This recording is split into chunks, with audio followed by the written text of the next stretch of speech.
కృష్ణా జిల్లా మచిలీపట్నంలో సముద్రంలో గల్లంతైన మత్స్యకారుడు పల్లెటి రాజు కుటుంబ సభ్యులను మంత్రి కొల్లు రవీంద్ర పరామర్శించారు. 3 రోజుల క్రితం సముద్రంలో వేటకు వెళ్లిన రాజు గల్లంతయ్యారు.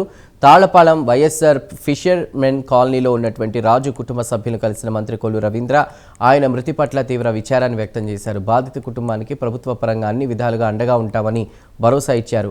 ఇటీవలి కాలంలో సముద్రంలో బోట్లు మత్స్యకారులు గల్లంతవుతున్న ఘటనలపై మంత్రి ఆందోళన వ్యక్తం చేశారు.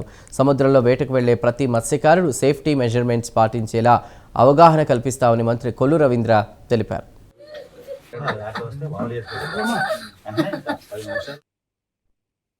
మచిలీపట్నం సముద్ర తీరంలో ఆగస్టు 15వ తారీఖున తెల్లవారుజామున 3 గంటలకి వేటకెళ్ళినటువంటి రాజు అలాగే మిగతా సభ్యులందరూ కలిసి ఒక 4 వేటకెళ్ళడం జరిగింది. ఆ లోపల తెల్లవారుజామున 4 గంటలకి మరి ఆ ప్రమాదంలో అతను సముద్రంలో జారి పడిపోవడం జరిగింది. అక్కడ ఉన్నటువంటి మిగతా వాళ్ళందరూ కూడా అక్కడ చూసుకునేటప్పటికీ బోట్ అడ్డం తిరిగి ఉండడం వల్ల అతను కనపడలేదు.